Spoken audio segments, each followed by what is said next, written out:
एक तो प्रश्न यह पूछा जाता है कि ये तर्पण, पिंडदान, श्राद्ध अनिवार्य है, करना चाहिए या नहीं करना चाहिए।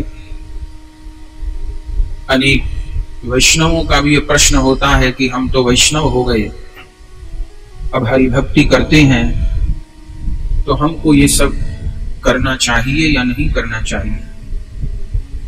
देखिए, देह के जो दायित्व हैं, ये जो पितृ तर्पण है, जो पितरों का कार्य है, ये अपनी देह का एक कर्ज है। क्योंकि अपने माता पिता का हम लोग पिंड है, माता पिता के शरीर से ही तो हमारा शरीर बना है ना। तो हमारा जो शरीर है वो पूर्वजों का पिंड है। तो अगर हम देह से ऊपर उठ गए हैं, अब हमको देह में ममता ही नहीं रही, देह के संबंधों में बेटा बेटी, माता पिता, घर, धन, भोग, कपड़ा, प्रतिष्ठा, इन सब से ऊपर उठ गए हैं, उस स्थिति में तर्पण न करें, श्राद्ध न करें, तो शायद कोई दोष नहीं होगा।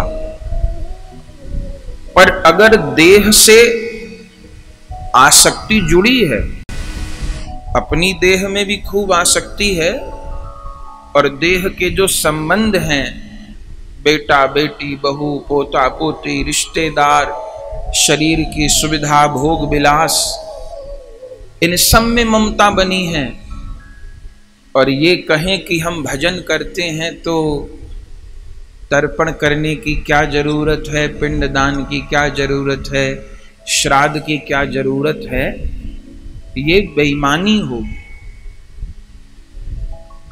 अनेक वाक्य शास्त्र में भी ऐसे लिखे हैं, श्री कृष्ण भजन से सब चीज की पूर्ति होती है, लेकिन हम उस भजन वाले रास्ते पर कहां हैं। हर व्यक्ति अपनी आध्यात्मिक स्थिति का आकलन कर सकता है। जो कर्म कांड के त्याग की बात है, रूप गोस्वामी जी कहते हैं कि वैधि भक्ति के दो प्रकार की भक्ति हैं। एक वैधि भक्ति है जो विधि से चलती है, दूसरी रागानुगा भक्ति है जो प्रेम के अनुसार चलती है।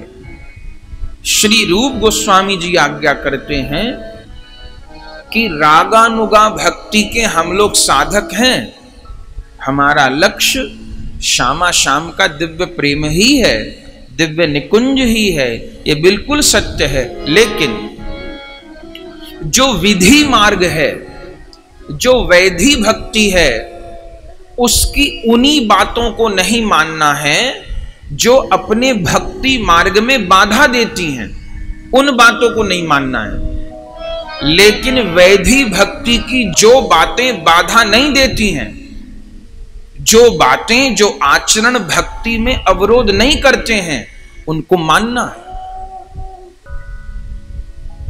तो किस अंश में कर्म कांड त्याज्य है और किस अंश में ग्राह्य है, ये संत और शास्त्र ही बता सकते हैं।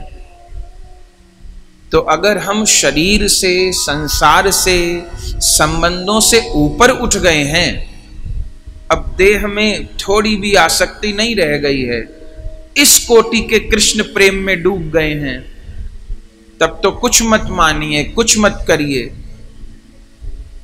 पर सारी बातों की सुधि है हमको पूरी पूरी, लेकिन पितृ कार्य करने के लिए कहें कि क्या जरूरत है, तो भगवान के दरबार में कपट नहीं चलता।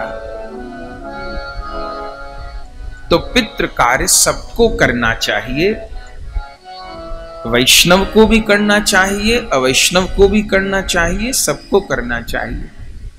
ये भगवत प्रेमियों, अगर यह वीडियो आपको पसंद आई तो इसको लाइक कीजिए और अधिक से अधिक शेयर कीजिए।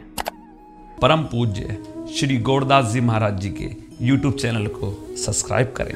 पूज्य महाराज श्री की कथाओं को सर्वप्रथम देखने के लिए बेल आइकन दबाना ना भूलें।